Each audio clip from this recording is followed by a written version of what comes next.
हो गया।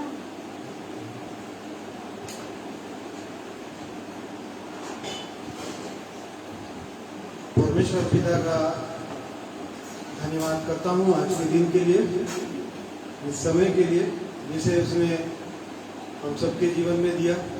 आज का एक नया दिन उसने हमारे जीवन में दिया ताकि हम उसमें होकर मगन और आनंदित हो सकते हैं। और प्रभु यीशु मसीह में आप सबको मैं नमस्कार कहता हूँ। प्रभु यीशु मसीह में ही जय मसीह की कहता हूँ। जितने लोग आज के दिन जुड़े हैं उन सबको प्रभु यीशु मसीह में जय मसीह की, क्योंकि प्रभु यीशु मसीह के द्वारा ही हमको जय प्राप्त होती है। और आज का दिन उसने इसीलिए ही बनाया है ताकि हम जयवन जी सकें इस संसार में रहते हुए, और इसीलिए उसने आज का दिन बनाया है। और उसके पवित्र नाम के द्वारा ही हमको जय प्राप्त होती है। परमेश्वर ने मूसा से कहा था कि मेरी प्रजा के पास जा, इस्राएली, और मैं तुझको उनके पास भेजता हूँ। तब फिर मूसा ने परमेश्वर से कहा था कि मैं जब इसराइलियों के पास जाऊंगा और जब इसराइली लोग पूछेंगे कि उस पितरों के परमेश्वर का नाम क्या है, तब परमेश्वर ने मूसा से कहा था कि मैं जो हूं सो हूं, मैं हूं। परमेश्वर ने अपना नाम बता दिया कि मैं हूं अर्थात एक ही समय में सब जगह उपस्थित रहने वाला परमेश्वर। और उसके नाम को उसका प्रिय पुत्र प्रभु यीशु मसीह जो उसका इकलौता पुत्र है, उसने उसके नाम को प्रकट किया, क्योंकि परमेश्वर आत्मा है और आत्मा का कोई हड्डी मांस नहीं होता है। और उस जीवित परमेश्वर को आज तक किसी ने नहीं देखा, परंतु परमेश्वर के इकलौते पुत्र जो प्रभु यीशु मसीह जो उसके गोद में है, उसने उसके नाम को प्रकट कर दिया।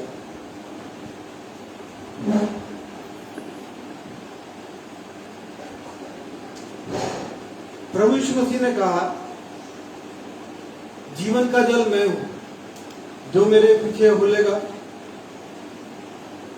वो कभी प्यासा ना होगा। प्रभु यीशु मसीह ने कहा, जीवन की रोटी मैं हूं। प्रभु यीशु मसीह ने कहा,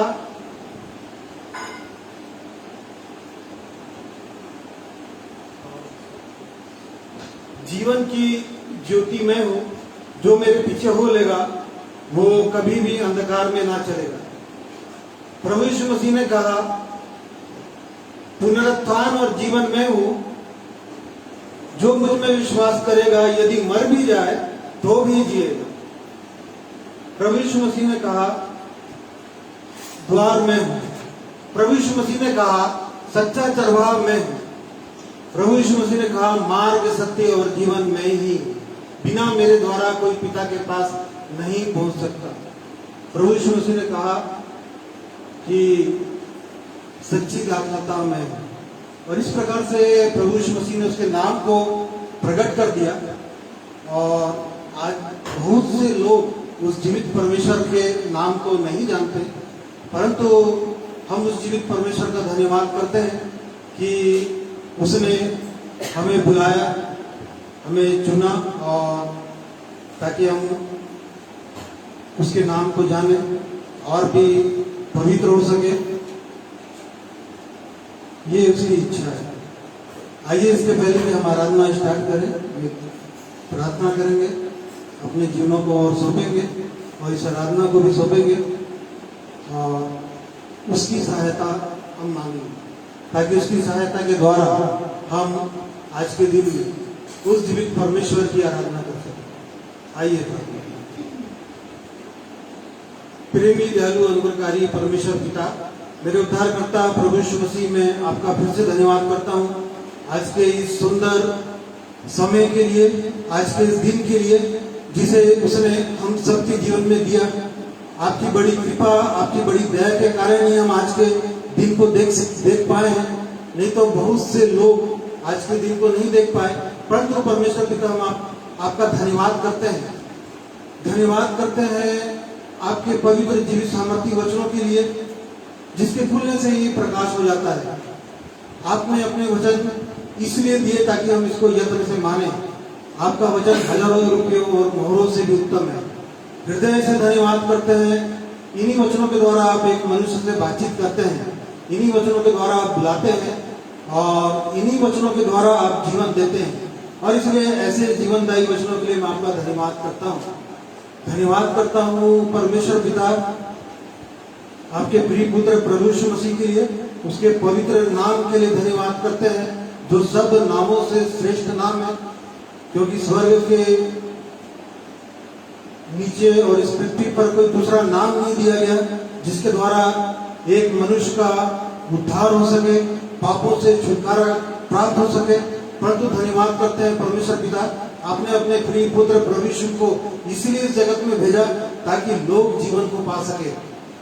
और धन्यवाद करते हैं परमेश्वर पिता प्रभु यीशु मसीह के क्रूस पर दिए हुए बलिदान के लिए, क्रूस पर उठाए हुए दुखों के लिए धन्यवाद करते हैं जिसे आपने मनुष्यों के लिए किया। एक सुंदर उपाय कर दिया ताकि मनुष्य अपने पापों से छूट सके और उस सुंदर जीवन को प्राप्त कर सके। और इसलिए सुंदर उपाय के लिए मैं आपका धन्यवाद करता हूँ। धन्यवाद करते हैं परमेश्वर पिता आपकी प्रतिज्ञाओं के लिए। आपके वचन में जितनी प्रतिज्ञाएं हैं सब हाँ और आमीन के साथ पूरी होती है। और इसलिए मैं आपका धन्यवाद करता हूँ। धन्यवाद करता हूँ परमेश्वर पिता आपके उपकारों के लिए। आपने हमारे जीवन में अनगिनत उपकार किए हैं और इसलिए मैं आपका हृदय से धन्यवाद करता हूँ। आज का दिन आपने हमें दिखा दिया।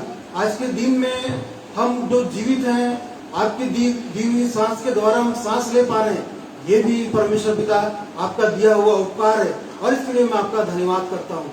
धन्यवाद करता हूँ परमेश्वर पिता प्रभु यीशु आपके क्रूस पर बहाए हुए पवित्र रक्त के लिए, जो आज भी उस क्रूस पर से बहता है, आज भी हाबिल के रक्त से उत्तम बातें कहता है। और इसलिए मैं आपका धन्यवाद करता हूँ।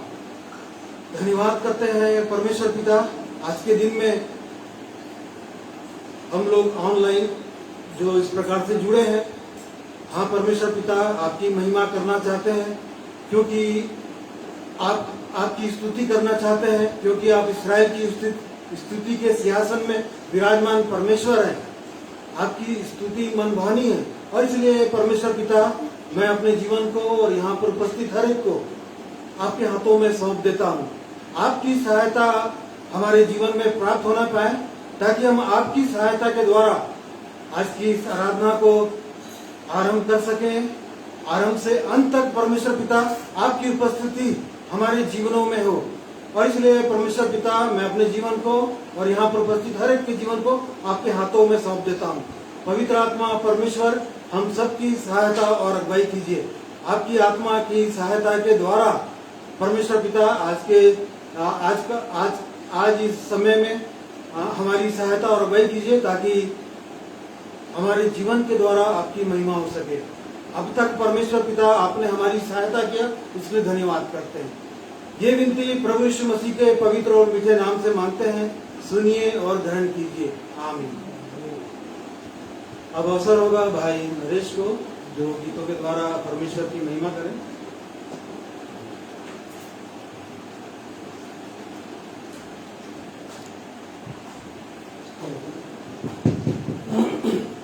हेलो प्रभु की महिमा हो, स्तुति हो।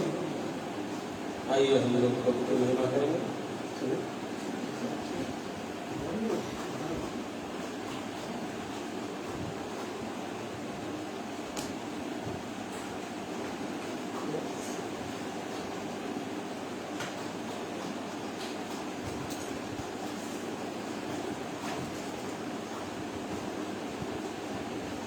सबको प्रभु यीशु मसीह के पवित्र नाम से सलाम कहता हूँ। एक बार फिर से हम सब प्रभु की महिमा मिल के करेंगे, जैसे परमेश्वर की आज्ञा है। और वो जो महिमामय परमेश्वर है, प्रभु यीशु मसीह के नाम से उसकी तारीफ और बड़ाई करेंगे। वो राजाओं का राजा है और प्रभुओं का प्रभु है। और इसलिए 98 नंबर का गीत को हम लोग गाएंगे और प्रभु की महिमा सब मिलकर के करेंगे।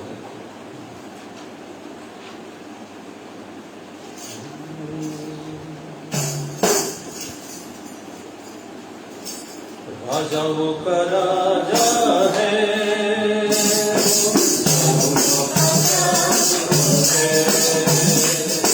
राजाओं का राजा है, प्रभुओं का प्रभु है, प्रभु यीशु मसीह, प्रभु यीशु मसीह,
और ये हमारा विश्वास है कि एक दिन हमारा राजा आया और हमें जो उसने प्रजा बनाया है हम उसके साथ जाएंगे, उसके राज्य में रहेंगे और वहां जाकर के हम निरंतर उसकी स्तुति और महिमा करते रहेंगे।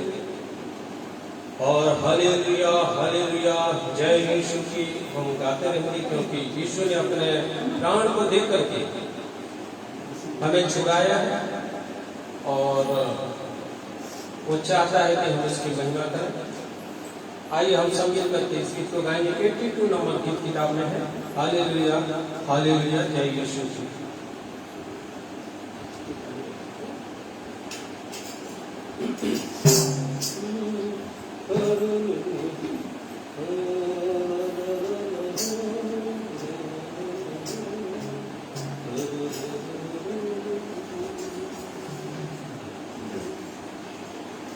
हालेलुया हालेलुया जय यीशु की, हालेलुया हालेलुया जय यीशु की, हालेलुया हालेलुया जय यीशु की, हालेलुया हालेलुया जय यीशु की। राजाओं का राजा प्रभुओं का प्रभु मानव में सबसे महान, राजाओं का राजा प्रभुओं का प्रभु मानव में सबसे महान। महिमा महिमा हो यीशु की, महिमा महिमा हो यीशु की, महिमा महिमा हो यीशु की, महिमा महिमा हो यीशु की। हालेलुया हालेलुया जय यीशु की, हालेलुया हालेलुया जय यीशु की, हालेलुया हालेलुया जय यीशु की, हालेलुया हालेलुया जय यीशु की। मेरी अनोखा शांति का राजा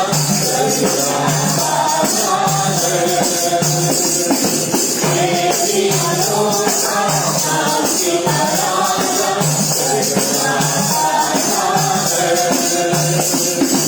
महिमा महिमा हो यीशु की, महिमा महिमा हो यीशु की, महिमा महिमा हो यीशु की, महिमा महिमा हो यीशु की।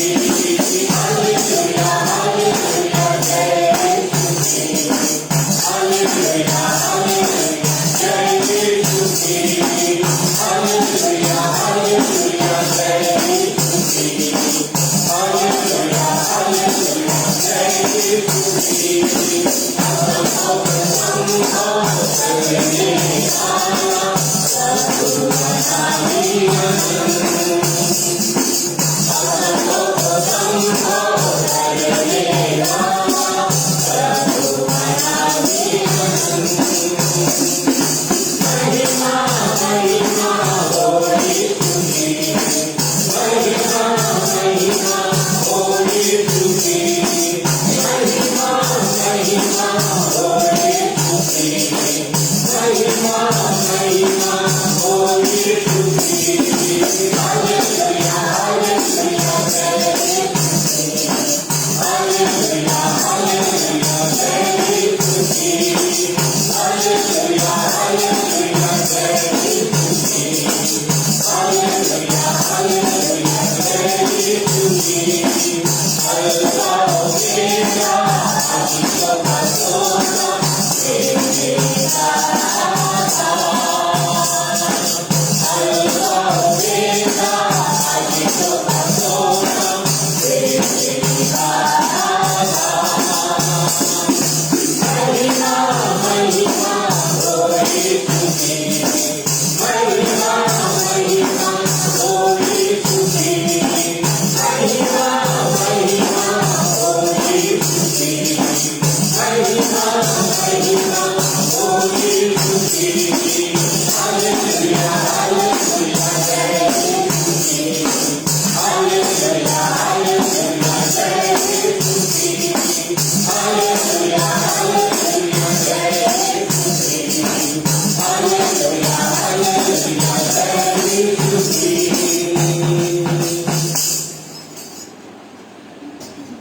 अल्फा ओमेगा, आशीषों का सोता, सृष्टि का आधार हमारा प्रभु यीशु, और इसलिए वो अनादि परमेश्वर है।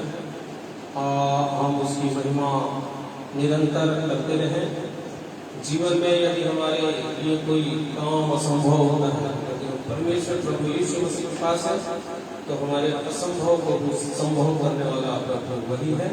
इसलिए हम प्रभु की महिमा स्तुति करते हैं और जय जयकार के योग्य प्रभु है, क्योंकि राजाओं का राजा है, प्रभुओं का प्रभु है। और इसलिए आइए हम सब मिल करके हो जय जयकार 114 नंबर का गीत को प्रभु की महिमा में गाएंगे। सब मिल करके 114 नंबर हो जय जयकार करें।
प्रभु की महिमा हो स्तुति हो।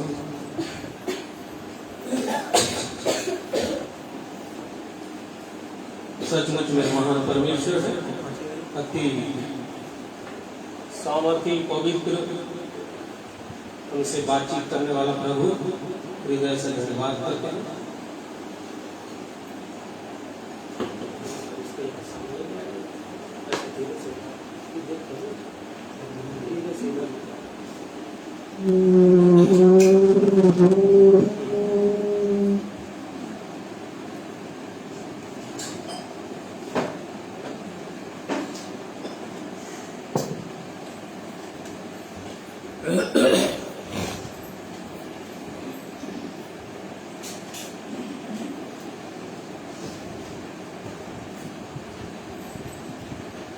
एक बार फिर से परमेश्वर पिता का धन्यवाद करता हूं मैं, प्रभु यीशु मसीह के उस पवित्र और मीठे नाम के द्वारा से आप सबों के समक्ष एक बार फिर से प्रभु ने अवसर दिया है कि परमेश्वर के पवित्र वचनों के प्रकाश को मैं अपने जीवन में महसूस कर सकूं और साथ में आप लोगों के साथ शेयर कर सकूं। मनन कर रहा था तो प्रभु ने बहुत सारी अद्भुत बातों को दिखाया। पिछले समय जैसे हम लोग देख रहे थे, 2 सप्ताह जब मैं बोला था उसमें विषय था, एक था चिंता न करें और अपनी सारी चिंता प्रभु यहोवा परमेश्वर पर, प्रभु यीशु पर डाल दें। वो आपकी चिंता करता है। सारी सृष्टि की चिंता करने वाला परमेश्वर आप तो है वो, और सो अवश्य है कि वो आपकी चिंता करेगा। और वैसे ही दूसरा जो विषय था, नया जन्म, धन मसीही संबंध, धन मसीही जांच, व्यक्तिगत जीवन में ये अनुभव हमारे जीवन में हुआ या नहीं हुआ, ये यदि हुआ है, ये तीनों बातें हमारे जीवन में हैं, तो हम उद्धार के मार्ग में परिपक्वता की ओर जा रहे हैं। और इस बात को हमने देखा था पिछले समय में, क्योंकि हम सब मनुष्यों को उद्धार की आवश्यकता है। और इसलिए मेरे प्रिय भाइयों और बहनों, आज का विषय जो मैंने लिया है, जब हम सुसमाचार प्रचार करने जाते हैं तो कई बार हमारे सामने एक प्रश्न उठता है, 2 प्रश्न तो अवश्य उठते हैं कि भैया हमें अब इस जीवन में कैसे बढ़ना है, पहला। और दूसरा प्रश्न होता है, हम क्यों नहीं बढ़ पा रहे हैं, आत्मिक जीवन में आगे क्यों नहीं बढ़ पा रहे हैं। ये 2 प्रश्न बराबर हमें हमारे प्रिय लोग पूछते हैं। और इसलिए मेरे भाइयों और मेरे बहनों, मेरे प्रिय लोगों, आज इस विषय को प्रभु की अगुवाई में, पवित्र आत्मा की अगुवाई में हम सब मिलकर के सीखेंगे, ताकि इसका प्रकाश हमें मिले और हम आशीष मांगे कि समझ सकें इन बातों को, परमेश्वर के वचन से समझ सकें। इसलिए आइए 2 वचनों को हम पढ़ेंगे। वचन में से, परमेश्वर के वचन से 2 वचन निकालेंगे। एक तो है मत्ती 6 अध्याय, उसका 33 पद, जिसे सब लोग प्राय जानते हैं। निकाल लीजिए और मेरे प्रिय भाई नीरज उसको पढ़ेंगे।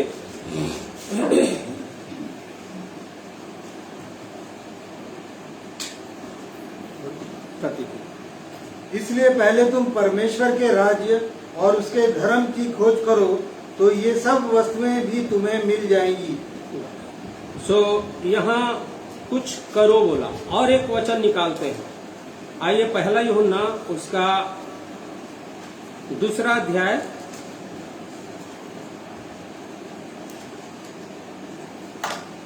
उसके 15 पद से 17 पद पढ़ेंगे। पहला यूहन्ना, 1 जॉन चैप्टर 2 15 to 17। तुम ना तो संसार से और न संसार में की वस्तुओं से प्रेम रखो।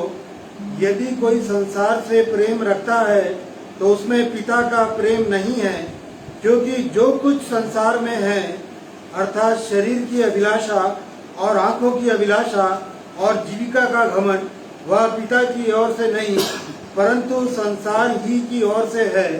संसार और उसकी अभिलाषाएं दोनों मिटते जाते हैं, पर जो परमेश्वर की इच्छा पर चलता है वह सर्वदा बना रहेगा। हाँ, यहाँ इस प्रकार लिखा है, यहाँ कुछ न करने की आज्ञा है, वहाँ करने की आज्ञा थी, यहाँ न करने की आज्ञा। तो आइए परमेश्वर के वचन के भाग में जाने के पहले छोटी सी प्रार्थना कर लेते हैं। प्रेमी सामर्थी करुणामयी परमेश्वर पिता, हमारे उद्धारकर्ता प्रभु यीशु मसीह के जीवित और पवित्र नाम के द्वारा से आपके चरणों में एक बार फिर से बड़े नम्र और दीन होते हैं, झुकते हैं, आपको महिमा देते हैं, आपकी तारीफ बड़ाई स्तुति प्रशंसा करते हैं, क्योंकि आप सच्चे और जीवते परमेश्वर हैं। आपने हमें बनाया, हमारी चिंता करते हैं और आप चाहते हैं कि हम आपके राज्य में पैदा हो जाएं, जन्म ले लें, और आपके राज्य में जन्म लेने के बाद प्रभु जी नए सिरे से जन्म के बाद हम निरंतर बढ़ते जाएं और उस पूरे उद्धार तक पहुंचने पाए। प्रभु, इसीलिए आप हमसे बातचीत करते हैं अपने वचन के द्वारा से, और किस प्रकार से इस मार्ग में आगे बढ़ना है, कैसे अपने आप को चेक करना है, जांचना है कि हम किसी भी रीति से पीछे न हो जाएं, परंतु आपके राज्य तक पहुंच सकें। ये सब बातें आपके वचन के द्वारा से आप हमें सिखाते हैं। इसलिए हृदय से धन्यवाद करता हूँ। पवित्र आत्मा की अगुवाई मांगता हूँ प्रभु, मुझे बोलने के लिए सामर्थ्य दीजिए। आप बोलिए प्रभु मुझ में होकर के, और पवित्र आत्मा आप सहायता कीजिए। और वैसे ही प्रेमी परमेश्वर पिता, मेरे प्रिय लोग जो सुन रहे हैं और बाद में भी सुनेंगे, उनके लिए भी मैं अनुग्रह को चाहता हूँ, ताकि इन वचनों के द्वारा से वे सब कैसे बढ़ना है इस जीवन में और क्यों नहीं बढ़ पा रहे हैं, इस बात को सही सही समझ करके प्रभु अपने जीवन को फिर से एक बार चेक करने पाए। अनुग्रह और दया चाहता हूँ, आप सहायता और मदद कीजिए। प्रभु यीशु मसीह के नाम से दुआ मांगता हूँ, सुनिए और ग्रहण कीजिए, आमीन। तो यहाँ जब हम देख रहे थे नया जन्म के बाद कैसे बढ़ना है एक व्यक्ति को, या कैसे बढ़ता है, इसके बारे में हम थोड़ा सा वचन के द्वारा से देखेंगे। तो 2 वचन को जैसे मैंने पढ़ाया, उसमें पहला यूहन्ना 2 अध्याय का 15 पद को यदि हम देखेंगे तो यहाँ पर साफ साफ शब्दों में बहुत सुंदर वचन लिखा हुआ है, तुम न तो संसार से और न संसार में की वस्तुओं से प्रेम रखो। यदि कोई संसार से प्रेम रखता है तो उसमें पिता का प्रेम नहीं है। 15 पद में एक शब्द इंडिकेट करता है, तुम न तो इस संसार से। ये तुम किसको कहता है? इसको हम यदि समझ जाएं तो बहुत अच्छा होगा। परमेश्वर के वचन में ये तुम शब्द आया, ये उन्हें कहता है जो आत्मिक जीवन, नए जन्म पाने के बाद आत्मिक जीवन के परिपक्वता के मार्ग में अंतिम पड़ाव की ओर अग्रसर हो रहे हैं, बढ़ रहे हैं। ऐसे लोगों को कह रहा है कि तुम न तो संसार से और न संसार में की वस्तुओं से प्रेम रखो। यदि ऐसा प्रेम है, संसार से प्रेम है, तो परमेश्वर से प्रेम नहीं हो सकता और हम परमेश्वर के मार्ग में, आत्मिक जीवन में, आत्मिक मार्ग में परमेश्वर के राज्य के लिए आगे नहीं बढ़ सकते। ये बताना चाह रहे हैं। और यहाँ तुम शब्द जो आया है, ये जीवन पाए हुए लोगों के लिए आया, जो एक ऐसे पड़ाव तक पहुंच चुके हैं कि वो उद्धार की पूरी आशा लगाए हुए आगे बढ़ते जा रहे हैं। यदि संसार से ही प्रेम करते रहेंगे तो किसी भी रीति से उसके प्रेम को समझ नहीं पाएंगे या स्वर्गीय बातों को समझ नहीं पाएंगे, और अंतिम पड़ाव अर्थात पूरे उद्धार तक नहीं पहुंच पाएंगे। इसलिए साफ साफ यहाँ पर आज्ञा देता है कि तुम न तो संसार से और न संसार की वस्तुओं से प्रेम रखो। यदि बढ़ना है तो इसको करना पड़ेगा। इसलिए कई बार प्रश्न आता है, भैया हम कैसे बढ़े, हम नहीं बढ़ रहे हैं। तो बढ़ना है तो अवश्य, ये शब्द किसी नया जन्म नहीं पाए हुए व्यक्ति के लिए नहीं बोला।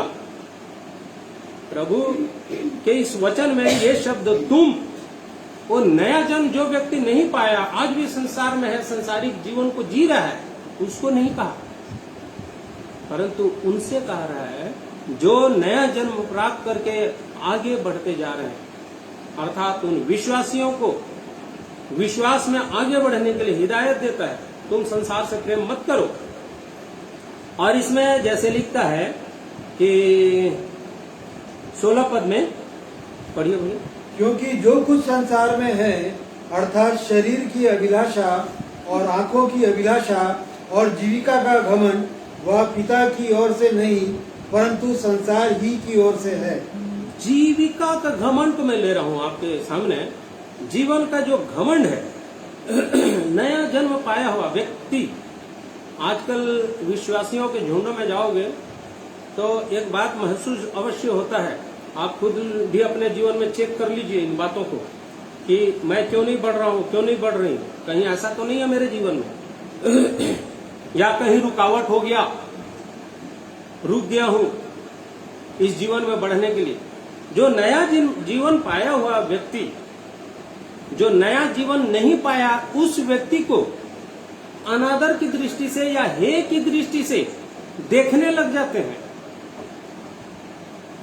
और तुच्छ समझने लग जाते हैं। ये एक बहुत बड़ा कारण हो सकता है उनके जीवन में नहीं बढ़ने का।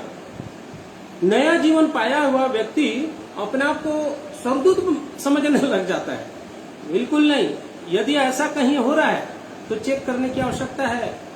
नहीं तो यहाँ लिखा है ये जीवन का घमंड आपको एक दिन सीधे नीचे तक ले जाएगा।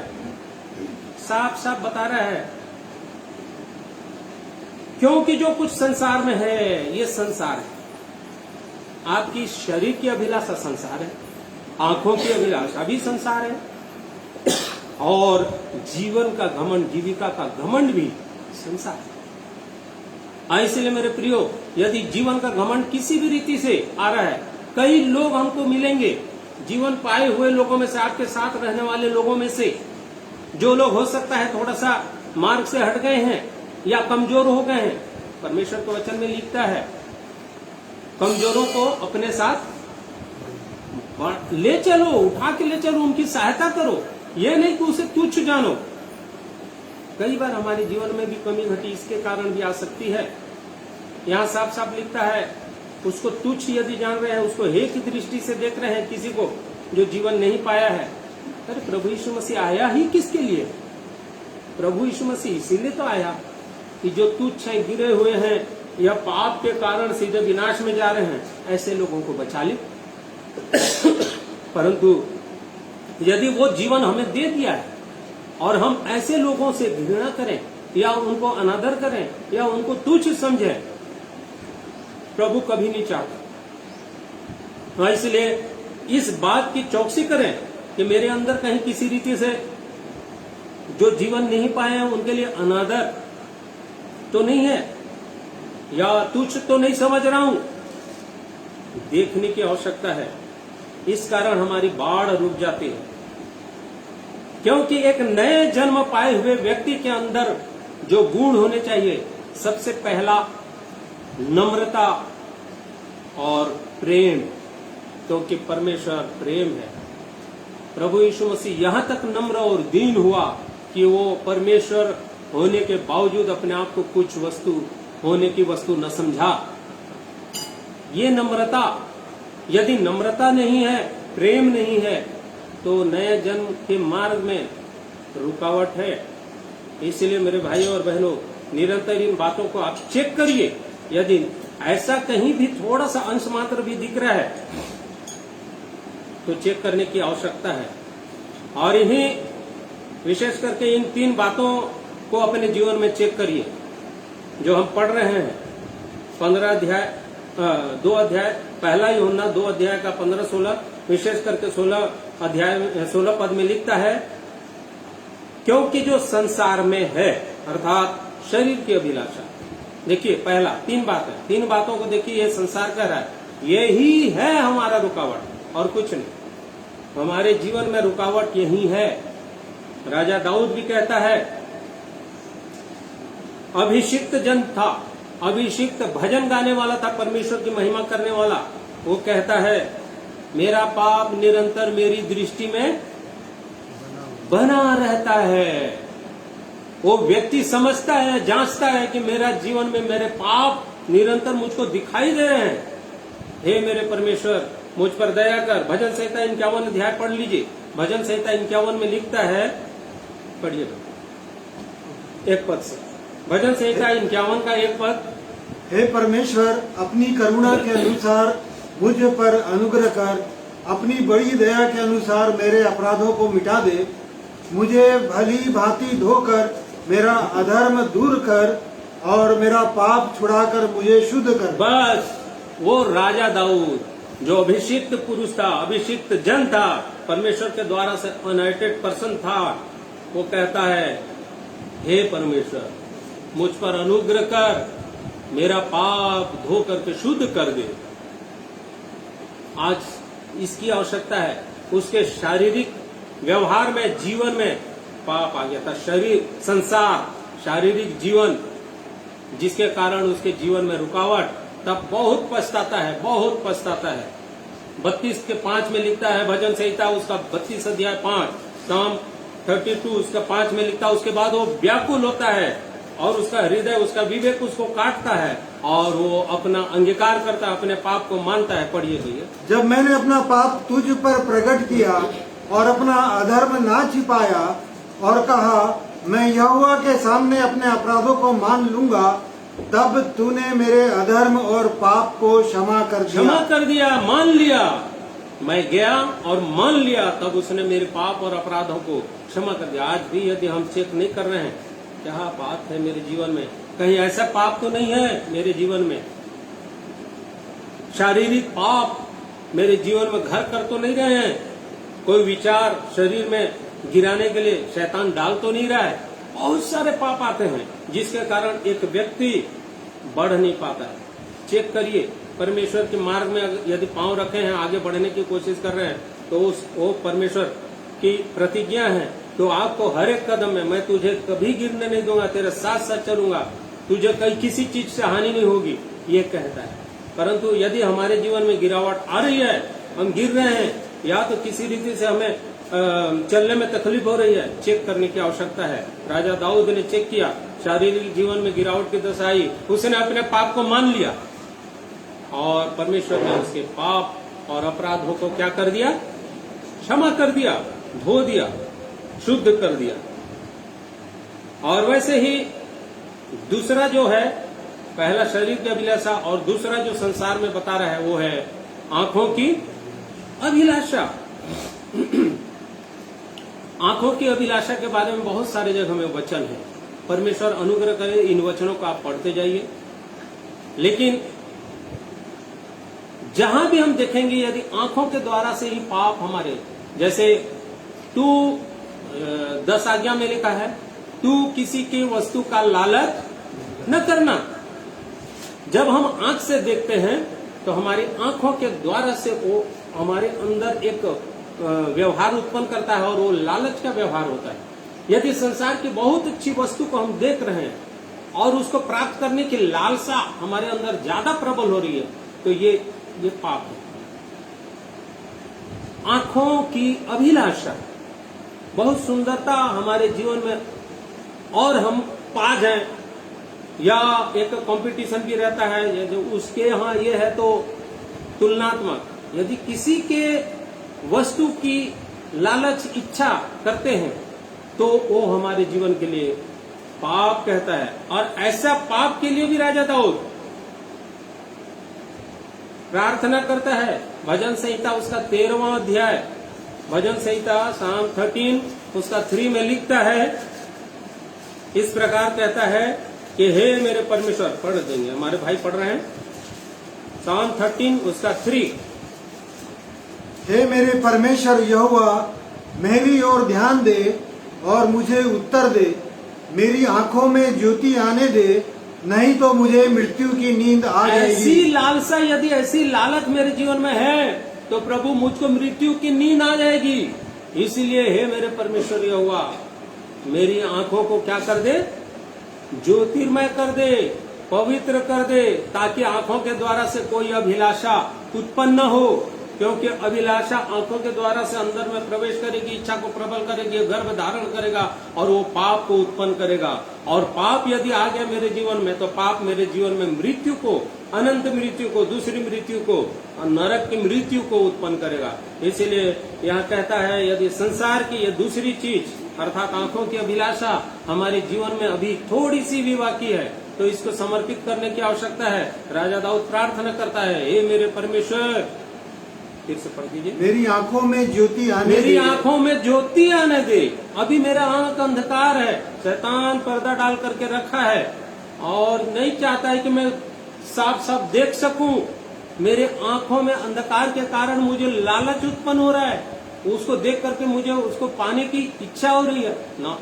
अगर ऐसा हो रहा है तो अभी भी टूटने की आवश्यकता है, घुटने की आवश्यकता है, प्रार्थना करने की आवश्यकता है। यदि आप प्रार्थना कर लेंगे राजा दाऊद के जैसे तो आपके आंखों में वो ज्योति अवश्य देगा, क्योंकि उसके वचन के आने से हमारे जीवन में ज्योति आ जाती है ना। और तीसरा जो है जीवन का घमंड, जिसे हम थोड़ा सा पहले देख रहे थे, उसके विषय में एक दो वचन और मैं आप लोगों के सामने बताऊंगा। ये जीवन का घमंड कैसे उत्पन्न होता है हमारे जीवन में। ऐसा घमंड तो नहीं है, ये घमंड कैसे हो रहा है मेरे जीवन में, कैसे समझ नहीं आता है, कैसे घमंड आ जाता है। नीति वचन उसका 3 अध्याय Proverbs 3 उसका 5, 6 मैंने कर लिया, मैं कर रहा हूं। मतलब हर जगह जहां भी मैं आया तो समझ लीजिए क्या आपके अंदर जीवन का घमंड है। 6वां पद में लिखता है, उसी को स्मरण करके सब काम जो करना। भी काम कर रहे हो तो आप उसके वजह से कर रहे हो। अगर उसकी आज्ञा या उसकी इच्छा नहीं है या उसका सामर्थ्य आपको नहीं मिल रहा है तो कुछ भी नहीं कर सकते, चाहे किसी का हेल्प भी कर रहे हैं। परंतु आज एक व्यक्ति के अंदर मैंने उसके साथ मैं ये कर दिया, मैं उसको ये कर दिया, मैं उसका काम कर दिया, नो, ये ही प्रॉब्लम है। 7वां 7वां दोनों। उसी को स्मरण करके सब काम करना, तब वह तेरे लिए सीधा मार्ग निकालेगा।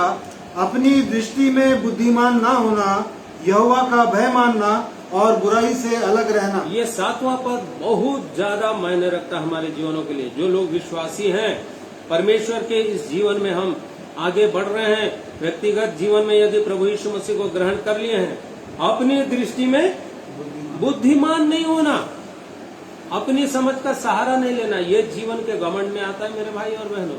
यदि ज्यादा बुद्धिमान हो गया हूं, मेरे अंदर यदि घमंड है, मैं वो तो इसको साफ साफ बोल रहा है, अपनी दृष्टि में बुद्धिमान न होना, यहोवा का भय मानना। यदि आप भय मानने लग जाएंगे, यहोवा का, परमेश्वर का वचन का भय मानने लग जाएंगे, तो आप हर एक बुराइयों से बच सकते हैं और हर एक प्रकाशन को प्राप्त कर सकते हैं।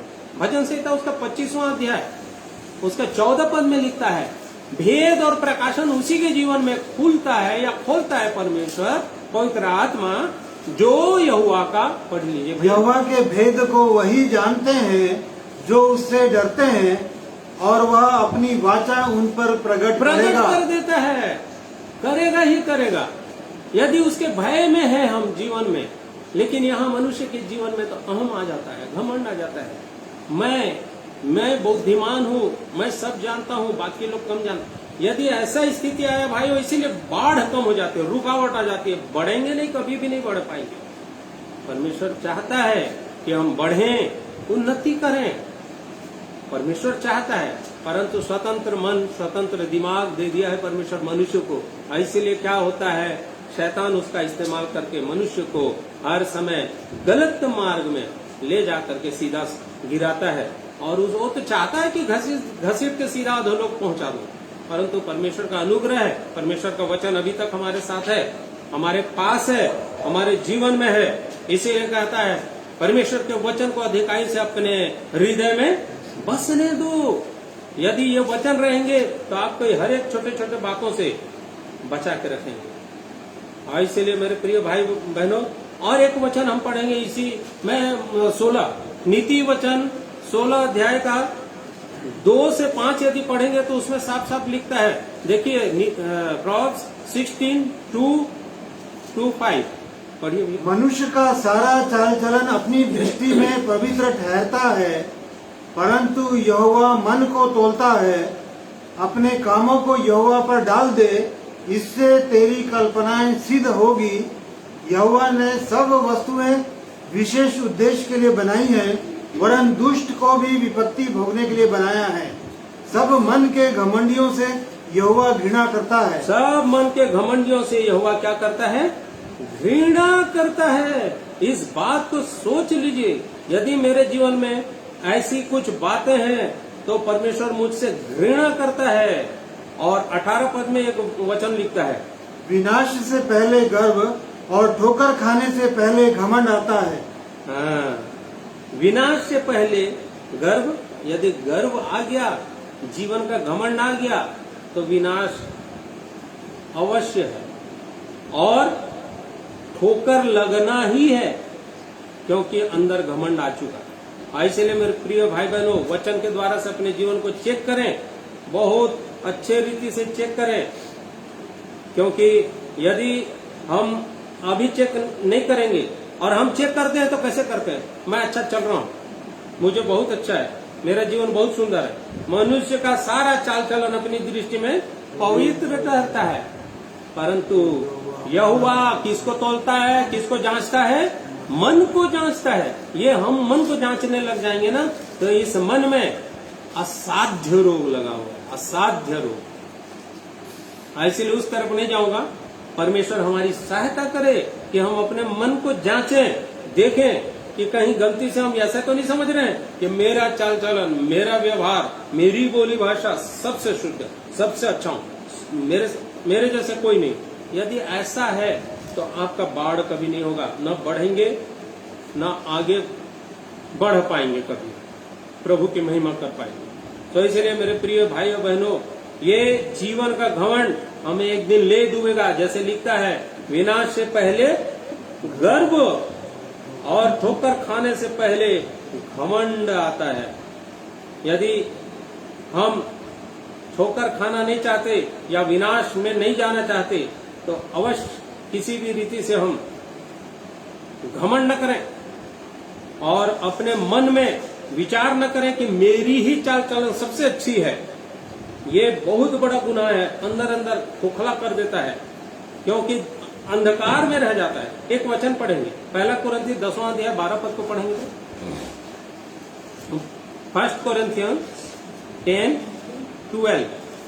इसलिए जो समझता है कि मैं स्थिर हूँ, वह चौकस रहे कि कहीं गिर ना पड़े। देखिए कितना सुंदर परमेश्वर का वचन कहता है।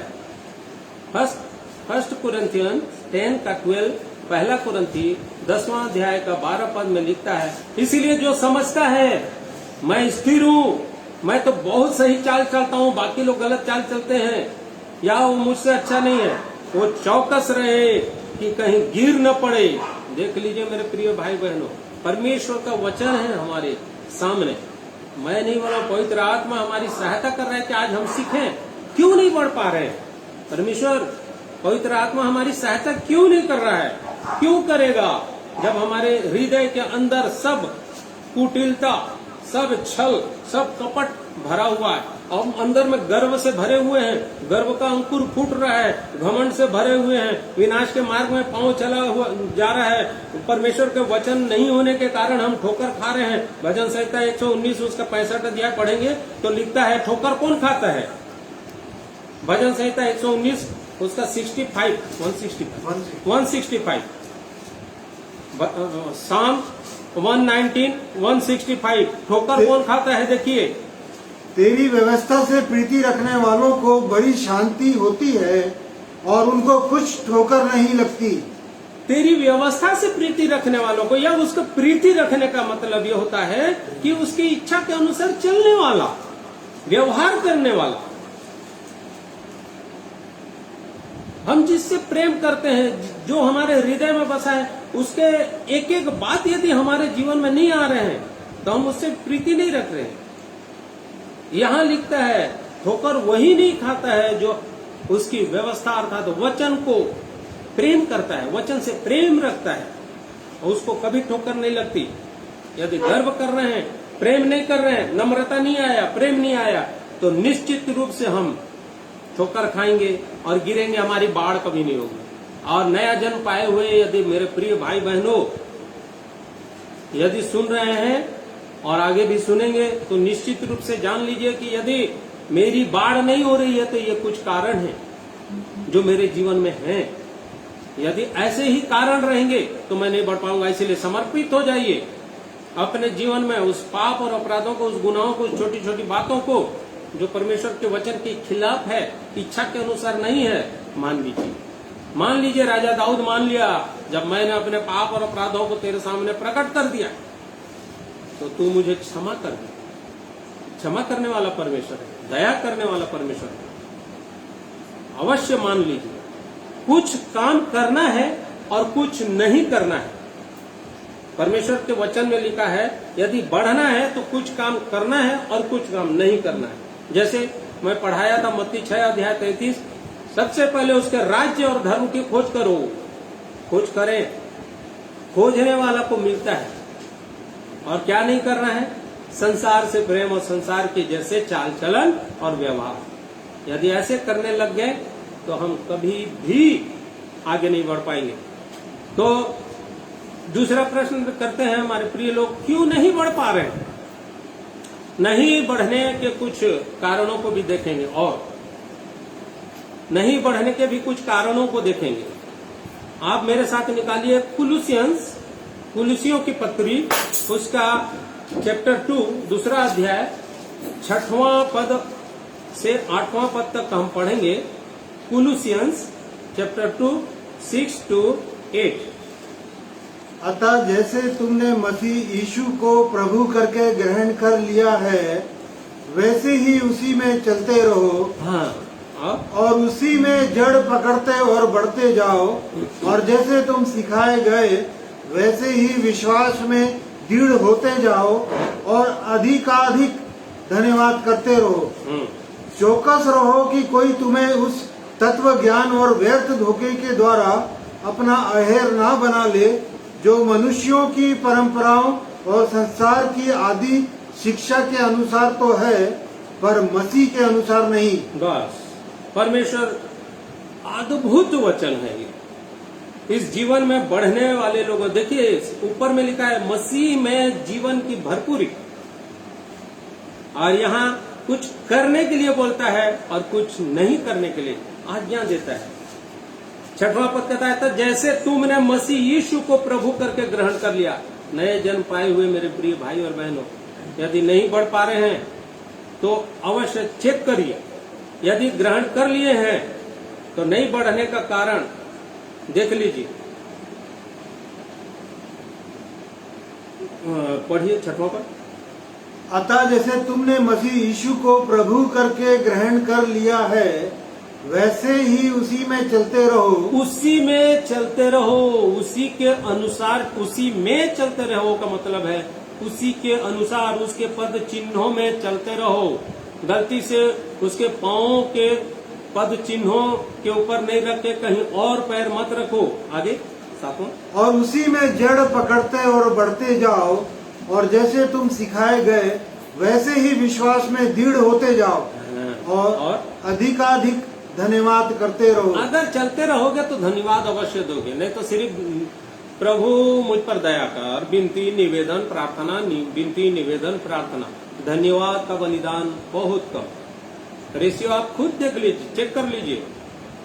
हमारे जीवन में जब भी हम प्रार्थना करने बैठते हैं परमेश्वर की इच्छा के अनुसार, प्रार्थना क्या मतलब होता है? What is the meaning of prayer? क्या होता है प्रेयर? प्रार्थना परमेश्वर से बातचीत, अर्थात पिता से पुत्र की बातचीत। और जब बातचीत करते हैं तो कौन बेटा है जो हर समय पिता से प्रभु दे दे दे दे, हे पापा दे मेरे को ये दे, हे पिताजी मुझको ये दे ये दे ये दे, मांगते हैं बच्चे, अवश्य है। जो आवश्यकता है वो देते हैं माता पिता, परंतु हम जो प्रभु के लोग हैं उसने इतना सब कुछ दे दिया। देखो माँ के गर्भ से रच करके यहाँ तक लाया और इतने उम्र तक, और उसने प्रभु यीशु मसीह को हमारे हृदय में दे दिया। वो यहां जन्म ले लिया। हम सिर्फ मांगते रहते हैं। किस चीज के लिए मांगते हैं? वो तो दे दिया, सब कुछ दे दिया, अपने आप को दे दिया, फिर भी मांगे जा रहे हैं। प्रभु मेरे शरीर के लिए ये चाहिए, मुझको ये चाहिए, उनके लिए वो चाहिए, उनके लिए वो दुष्ट आत्मा से ग्रसित है, उनके लिए वो चाहिए। मेरे भाइयों और बहनों, जब आप पिता के साथ बैठ रहे हो तो महिमा करो पिता की। केवल इतना करो कि परमेश्वर पिता, मैं आपके साथ अभी बैठा हूं, मैं आपको धन्यवाद करता हूं, आज मुझको भरपूरी दीजिए और आपको धन्यवाद देता हूं क्योंकि मैं आपका संतान हूं।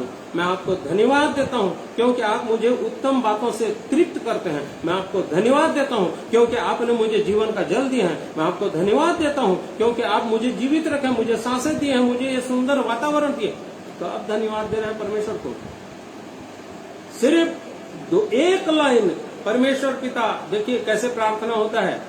नॉमिनल प्रार्थना विश्वासी लोग मत करिए। मैं आप लोगों से विनती करता हूं, परमेश्वर का वचन भी सिखाता है, यहां साफ साफ बोलता है, और जैसे तुम सिखाए गए हो वैसे ही विश्वास में दृढ़ होते जाओ और अधिकाधिक धन्यवाद करते रहो। मांगते रहो लिखा है क्या? ये विश्वासियों का गुण है, मसीह की जीवन की भरपूरी है। नहीं, यदि हम मांगते हैं, केवल मांग रहे हैं, तो हमारे अंदर परमेश्वर का वो जीवन या वो सामर्थ भरा जीवन नहीं है। और इसलिए चौकस रहने के लिए कहता है, चेक करो, कहीं न कहीं कुछ गड़बड़ी है जिसके कारण नहीं बढ़ रहे हो। और चेक करने के लिए क्या को बोलता है? 8वां पद को फिर से पढ़ेंगे, बहुत सुंदर वचन। चौकस रहो कि कोई तुम्हें उस तत्व ज्ञान और व्यर्थ धोखे के द्वारा अपना आहेर न बना ले, जो मनुष्यों की परंपराओं और संसार की आदि शिक्षा के अनुसार तो है, पर मसीह के अनुसार नहीं। ये है, यहाँ साफ साफ 3 बातों को मैं आप लोगों के साथ, चौकस रहो कि कोई तुम्हें तत्व ज्ञान, परंपरा से धोखा न दे। उचित बाढ़ नहीं होने के 3 कारण, 3 प्रमुख कारण बता रहा हूं आपको। यदि एक विश्वासी के जीवन में हो या प्रभु का भय मानते हुए चलने वाला एक व्यक्ति यदि स्वर्गीय मार्ग में उन्नति नहीं कर रहा है, तो उसका कारण है 3 कारण को आज आपके सामने रखना चाह रहा हूं परमेश्वर के वचन के द्वारा से। यहां साफ साफ लिखता है, परंपरा, पहला परंपरा, दूसरा धर्म और तीसरा संस्कृति। ध्यान दीजिएगा, जीवन पाए हुए मेरे प्रिय लोग भी, नए जन्म पाए हुए लोग भी, विश्वासी मेरे प्रिय भाइयों और बहनें, और यदि बाद में भी सुनते हैं मेरे प्रिय लोग जो मसीही हैं, अवश्य ध्यान दीजिए, परंपराई जीवन तो नहीं जी रहे हैं। ये परंपरा क्या चीज है? परंपरा क्या चीज है, इसको थोड़ी देर देखेंगे। यहाँ लिखता है, साफ साफ कहता है कि चौकस रहो और तुम्हें कोई अहेर न कर ले। कैसे है? जो मनुष्यों की परंपरा। कौन से मनुष्यों की? यदि कोई परंपरागत जीवन आगे बढ़ रहा है तो वो किसके अनुसार चलता है? अपने परिवार या अपने खानदान, खानदानी रिवाज है भाई, क्या करोगे, ऐसे चलते हैं। खानदान से मिलता है परंपरा। तो खानदानी परंपरा यदि हमारे जीवन में आ रहा है तो ये बहुत गलत हो जाएगा, बहुत ही गलत हो जाएगा। हमें सीधे नीचे गिरा देगा, किसी भी रीति से हमें उन्नति करने नहीं देगा, बढ़ने नहीं देगा। इसलिए मेरे प्रिय भाई बहनों, ध्यान दो इन बातों को। और परंपरा जो खानदान से मिलता है, जैसे शिक्षा लिखा हुआ है, वचन में ही लिखा हुआ है, जो बाप दादों का चाल चलन के अनुसार हमें प्राप्त होता है, वो शिक्षाएं नहीं, वैसे शिक्षाओं से दूर रहो, उससे हमारा उद्धार नहीं हो सकता। बाप दादों से, यदि बाप दादे अच्छी शिक्षा, परमेश्वर की शिक्षा दिए हैं तो अच्छी बात है, परंतु वो आदि शिक्षा, ये परंपरा में मैं आगे और कुछ उदाहरण में देना चाह रहा हूं। जैसे एक उदाहरण को लीजिए, उदाहरण ये है कि हमारे पूर्वज के लोग भी प्रार्थना करते थे, अभी भी करते हैं, और उनको देख करके हम भी सीखे हैं। प्रार्थना, एक सब्जेक्ट को ले रहा हूं, प्रार्थना। हम कैसे प्रार्थना करते हैं? प्रार्थना के लिए समय निर्धारित करना, टाइम टेबल। पुराने समय में टाइम टेबल, दिन में 3 बार प्रार्थना करता था, लिखा है। कौन? दानिएल, ठीक है। और जब राजा दाऊद के किताब को पढ़ेंगे तो 7 बार 7 टाइम प्रार्थना करता है। ये पुराना समय की बात बता रहा हूं। हम उसी परंपरा को पालन करने के लिए कई लोग उपवास करके हमको, क्योंकि पूर्वज के लोग, हमारे पिता लोग, हमारे खानदान से बहुत दिनों से चला आ रहा है, ये इस तारीख को, इस दिन को हमको उपवास करना है। कुछ लोग तो 40 दिन का उपवास, फास्टिंग है भैया, फास्टिंग करना है। नो, प्रभु यीशु मसीह के समय में नया नियम में हमें क्या सिखाया गया? पुराना नियम का परंपरा समाप्त कर दिया प्रभु यीशु मसीह आकर के, पूरा कर दिया। और वो चाहता है कि हर समय हर प्रकार से आत्मा में प्रार्थना और विनती करते रहो, हर समय। इफिसियों के पत्री में लिखा हुआ है, आप पढ़ेंगे, पढ़ लीजिए मेरे भैया। इफिसी 5 अध्याय का 18 है ना, देखिए तो। इफिसियों 6 का 18। और हर समय हर प्रकार से आत्मा में प्रार्थना और विनती करते रहो, और इसलिए जागते रहो कि सब पवित्र लोगों के लिए लगातार विनती किया करो। यहाँ नया नियम हमारे लिए आया, प्रभु ने सिखाया, प्रभु के दासों ने सिखाया। हर समय हर प्रकार से आत्मा में प्रार्थना और विनती। अब वो पुराना परंपरा छोड़ दीजिए, पुरानी परंपरा नहीं। आत्मा में प्रार्थना और विनती करते रहिए। बाढ़ देगा परमेश्वर, कैसे नहीं बढ़ाएगा? पवित्र आत्मा सहायता कैसे नहीं करेगा? यदि आत्मा में भरपूरी के साथ हम अपने लोगों के लिए, अपने परिवार के लिए, अपने जीवन के लिए प्रार्थना कर रहे हैं तो अवश्य बढ़ाएगा। और यही चाहता है परमेश्वर कि हम आत्मा में हर समय हर प्रकार से प्रार्थना करते रहें। क्यों? क्योंकि हम अपने पिता से बातचीत करते हैं। जब प्रार्थना करते हैं अपने पिता से बातचीत करते रहते हैं। प्रार्थना किस प्रकार करना चाहिए हमें? जैसे हम भय के साथ यदि कर रहे हैं या हर समय डिमांड लेकर के प्रार्थना कर रहे हैं तो ये गलत है। तो कुछ प्रार्थनाओं के विषय में बहुत सुंदर सिखाया है। लूका रचित सुसमाचार, लूक चैप्टर 18 उसका 1 से आगे पढ़ेंगे। लूका रचित सुसमाचार 18 अध्याय में यदि हम पढ़ेंगे तो उसमें बहुत सुंदर प्रार्थनाओं के विषय में हमें सिखाया है। एक पद से पढ़ेंगे। फिर उसने इसके विषय में कि नित्य प्रार्थना करना और हिवाव न छोड़ना चाहिए, उनसे यह दृष्टांत कहा कि नित्य प्रार्थना करते रहना और हियाव न छोड़ना। उसने कहा, ये इसको घर में पढ़ लीजिए। इसको यदि इसको पूरा मैं बताने लग जाऊंगा ना तो बहुत टाइम हो जाएगा। इसको अवश्य पढ़िए घर में, परंतु इसके विषय में मैं थोड़ा सा आप लोगों के साथ शेयर जरूर करूंगा। ये ऐसे प्रार्थना है, ये ऐसे प्रार्थना की शिक्षा है जैसे एक पुत्र पिता के साथ बातचीत कर रहा है। एक विधवा थी जो स्वामी के साथ बराबर एकदम ऐसे बातचीत। कौन गिड़गिड़ाता है? यदि मेरे पास कोई चीज मांगने आएगा कोई तो एक बार बोलेगा दीजिए ना, नहीं दूंगा, उसके बाद दूसरी बार नहीं बोलेगा, तीसरी बार नहीं बोलेगा, बिल्कुल नहीं बोलेगा, नहीं बोलूंगा। लेकिन यदि मैं उसका सगा पिता हूं तो एक बार नहीं, मेरा पुत्र मुझसे कई बार बोलेगा पिता, गिड़गिड़ा करके। ये पिता और पुत्र की बातचीत होती है। ये है प्रार्थना। हर समय हम प्रार्थना के लिए सचेत रहे, सजग रहे और प्रार्थना के लिए टाइम टेबल, ये सब बातें, ये सब विशेष स्थान, ये सब बातों को, और या कैसे और एक बात करते हैं, बहुत सारा प्रार्थना कर रहे हैं तो विशेष समय का, विशेष ध्यान, विशेष स्थान का चुनाव करते हैं और चिल्ला चिल्ला करके प्रार्थना करते हैं। मत चिल्लाइए, चिल्लाने के लिए जरूरत नहीं है। परमेश्वर कहता है मैं बहरा नहीं हो गया हूं कि सुन न सकूं। वो बहरा नहीं हो गया कि सुन न सके। आपके हृदय के विचारों को भी जानने वाला परमेश्वर है, परंतु केवल एक ही बात चाहता है कि आप अपने मुंह से बोलो। आगे मैं बताता हूं आपको। तो परमेश्वर चाहता है कि ये ऐसे पिता पुत्र जैसे पिता से बातचीत करता है और वो बातचीत करता मांगता है, वैसे ही प्रार्थना कीजिए।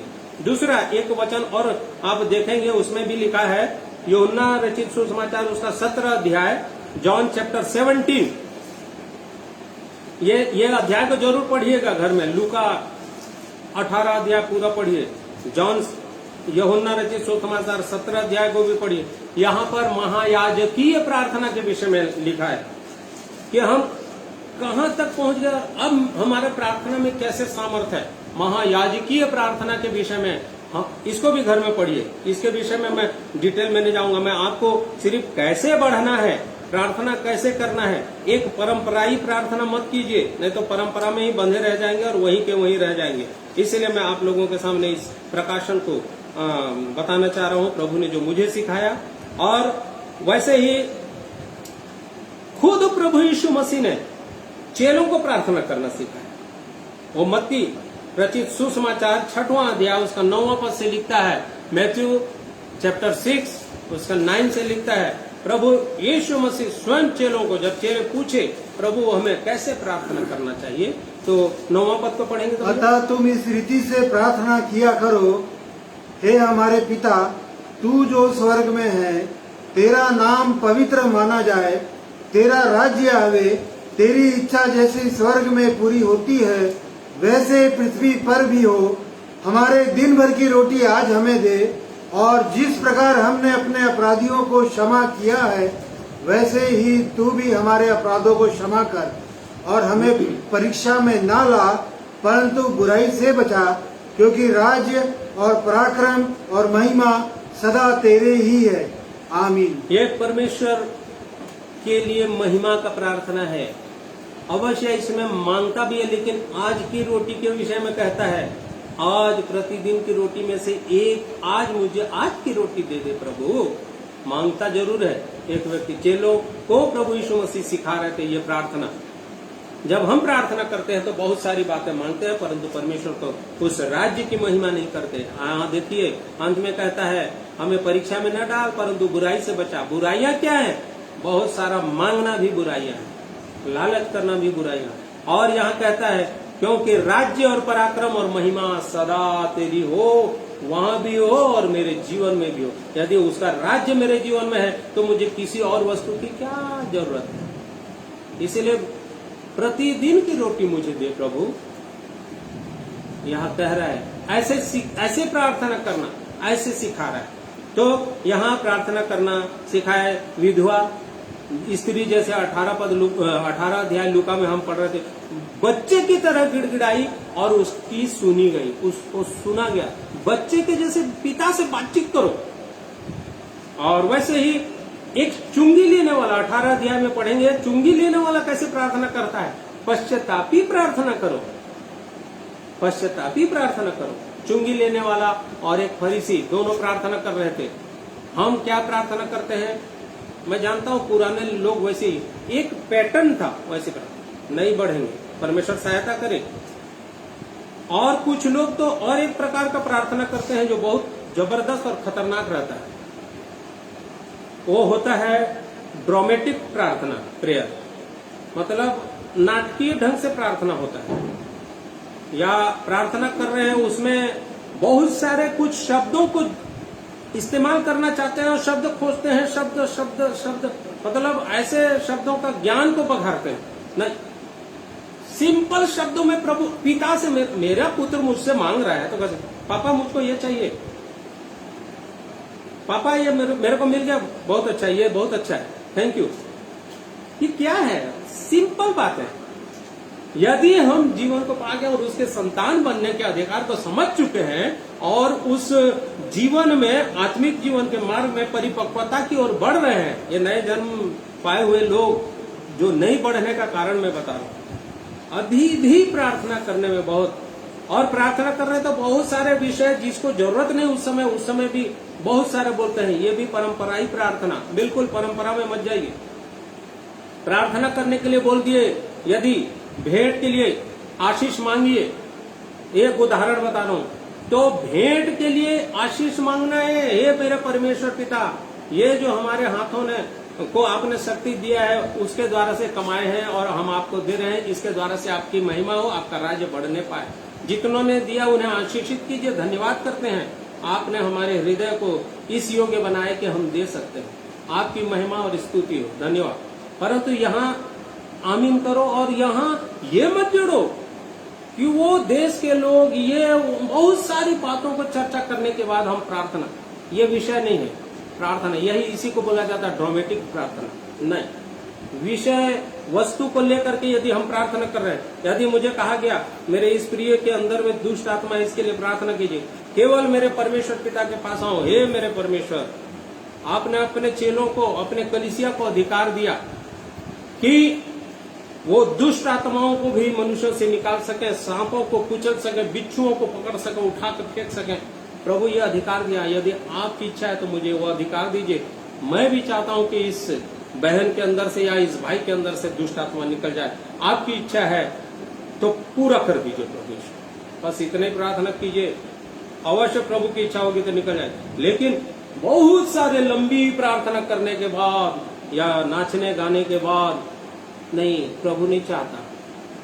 प्रभु चाहता है एक छोटी सी जो सब्जेक्ट है उस पर प्रार्थना करो। ड्रामेटिक प्रार्थना पसंद नहीं करता हूं।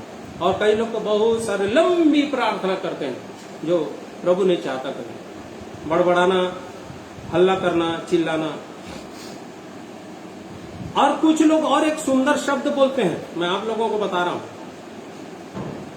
और वो प्रार्थना करते करते इतना लंबा कर देते हैं, मतलब बहुत लंबी प्रार्थना। कम से कम एक छोटी सी प्रार्थना जो 2 या 1.5 मिनट में खत्म होनी चाहिए, वो कम से कम 20 मिनट 15 मिनट करते हैं। उसके बाद बोलते हैं, पिता तू तो सब कुछ जानता है। अरे वो सब कुछ जानता है तो तुम इतना देर से क्यों बोल रहे थे? मत बोलो, वो सब जानता है।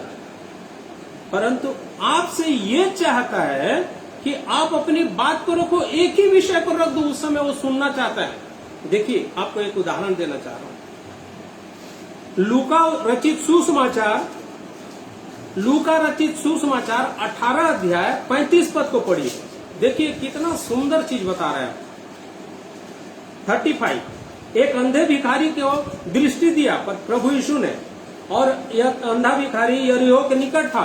देख लीजिए, पढ़िए भैया इसको 35 से थोड़ा सा। जब वह यरीहो के निकट पहुंचा तो एक अंधा सड़क के किनारे बैठा हुआ भीख मांग रहा था। वह भीड़ के चलने की आहट सुनकर पूछने लगा, यह क्या हो रहा है? उन्होंने उसको बताया, यीशु नासरी जा रहा है। तब उसने पुकार के कहा, हे यीशु दाऊद की संतान, मुझ पर दया कर। जो आगे आगे जा रहे थे वे उसे डांटने लगे कि चुप रहे, परंतु वह और भी चिल्लाने लगा, हे दाऊद की संतान, मुझ पर दया कर। तब यीशु ने खड़े होकर आज्ञा दी कि उसे मेरे पास लाओ। और जब वह निकट आया तो उसने उससे पूछा, तू क्या चाहता है कि मैं तेरे लिए करूं? उसने कहा, हे प्रभु, यह कि मैं देखने लगूं। देखिए, हाँ, यीशु ने उससे कहा, देखने लग, तेरे विश्वास ने तुझे अच्छा कर दिया है। तब वह तुरंत देखने लगा और परमेश्वर की बड़ाई करता हुआ उसके पीछे हो लिया, और सब लोगों ने देखकर परमेश्वर की स्तुति की। अब इसमें हम लोग क्या सीखते हैं? अंधा था, वो बहुत कुछ सुना था प्रभु यीशु मसीह के बारे में। आज हम लोग भी बहुत, हो सकता है यदि क्रिश्चियन में पैदा हुए हैं तो हम बचपन से सुन रहे हैं। जो लोग जीवन पाए हैं, अन्य में से आए हैं, वो लोग भी बहुत दिनों से सुन रहे हैं। प्रभु यीशु मसीह के बारे में हमने सुन लिया, बहुत कुछ सुन चुके हैं। अंधा भी सुना था। अब पूछा, भीड़ की आवाज आ रही, क्या है? किसी ने बताया, प्रभु यीशु नासरी जा रहे हैं। बोला, हे यीशु नासरी, हे दाऊद के संतान, मुझ पर दया कर। आवाज दिया। कुछ लोग उसे चमकाने लगे, चुप रहा। तब यीशु ने खड़े होकर के उसकी आवाज को सुन लिए। जब हम पुकारते हैं तो प्रभु यीशु मसीह सुनते हैं। फिर कहते हैं, उसे मेरे पास लाओ। वो आ गया, उसको लेकर के आया।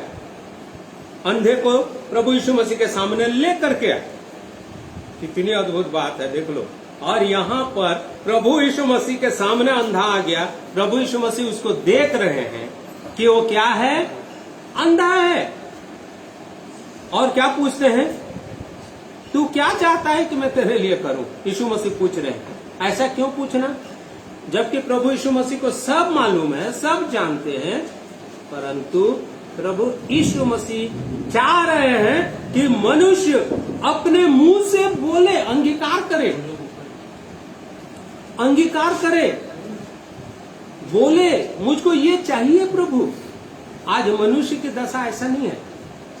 मनुष्य बोलता नहीं है प्रभु के पास, अपने बातों को रखना नहीं चाहता है। यहाँ बोलना है तो वो चाहते हैं प्रभु यीशु मसीह के वो बोले, उसके अंदर क्या कमी है उस कमी को प्रकट करे। अंधा बोला, हे प्रभु यह कि मैं देखना चाहता हूं, और प्रभु यीशु मसीह उसी समय बोले ठीक देखने लग, तेरे विश्वास ने तुझे, क्योंकि तूने बोला कि तुझको देखने की आवश्यकता है, आंख चाहिए, प्रभु दे दी। आज मनुष्य देखने के लिए प्रार्थना नहीं करते हैं। कई बार देखता हूं कि प्रार्थना का विषय ही अलग हो जाता है, और ऐसा नहीं होना चाहिए।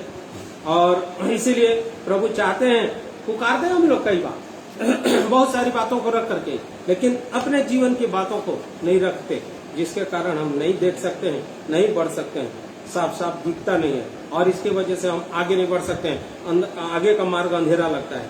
बोलिए, प्रभु मेरे सोच विचार गंदे हैं, इस गंदे सोच विचार को निकाल दीजिए प्रभु यीशु। प्रार्थना किए, प्रभु यीशु मेरे जीत से गंदी बातें निकलती है, तो गंदी बातों को निकाल दीजिए।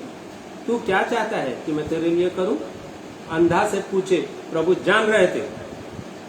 आज वैसे ही सब कुछ जानते हैं, एक मनुष्य के सोच में क्या चल रहा है, उसके विचारों में क्या। तू मेरा उठना और बैठना जानता है, राजा दाऊद कहता है, तू मेरे चलने और लेटने को जानता है, तू मैं जो खाट में पड़े पड़े सोचते रहता हूं उसको भी जानता है प्रभु यीशु। अब यह अंधा सामने खड़ा है, क्या नहीं जान रहे थे प्रभु यीशु मसीह? फिर भी उससे पूछते हैं, तू बोल तुझे क्या कहना।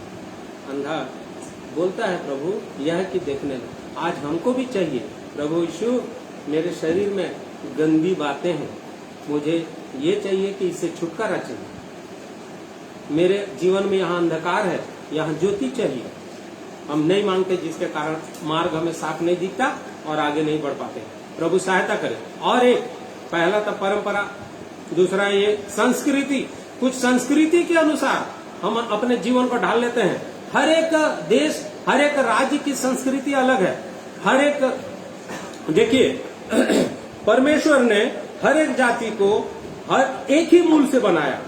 आप एक वचन निकालिए, प्रेरितों के काम उसका 17वां अध्याय, प्रेरितों के काम उसका 17वां अध्याय, उसका 26वां पद में लिखता है,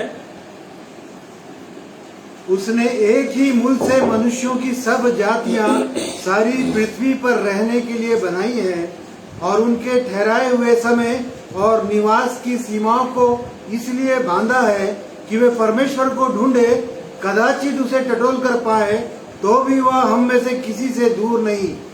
देख लीजिए, एक ही मूल से हर एक जातियां कहां से पैदा हुई हैं, पूरे वर्ल्ड की बात बता रहे हैं। यहाँ हर एक जातियां एक ही मूल से, मनुष्यों के सब जातियों का सृष्टि परमेश्वर ने किया है। पृथ्वी भर में फैले हुए हैं जो लोग, अलग अलग जातियां जो हैं, ये परमेश्वर के द्वारा से बनाई हुई जाती है। अलग अलग सब जातियां एक ही मूल से। कौन से मूल? मनुष्य। परमेश्वर ने मनुष्य को बनाया, मनुष्य की सृष्टि किया। अब सब जातियों को अलग अलग जो है, परंतु सबका कल्चर, सबका संस्कृति क्या है? अलग अलग है। हर एक देश का संस्कृति अलग अलग है। आप ध्यान देंगे, हमारे भारत देश की संस्कृति जो है ना, बाइबिल से बहुत मिलती जुलती है। बाइबिल से बहुत ज्यादा मिलती जुलती है। जैसे आप पैर छूना बिब्लिकल है, पांव धोना बिब्लिकल है, पांव धोने के बारे में भी बाइबिल में लिखा हुआ है। और मालूम आपको, मंच पर बैठ करके प्रवचन करना ये बिब्लिकल है। ऐसा ही ये हिंदुस्तान में, भारत देश में होता है, हमारे देश का कल्चर ऐसा है।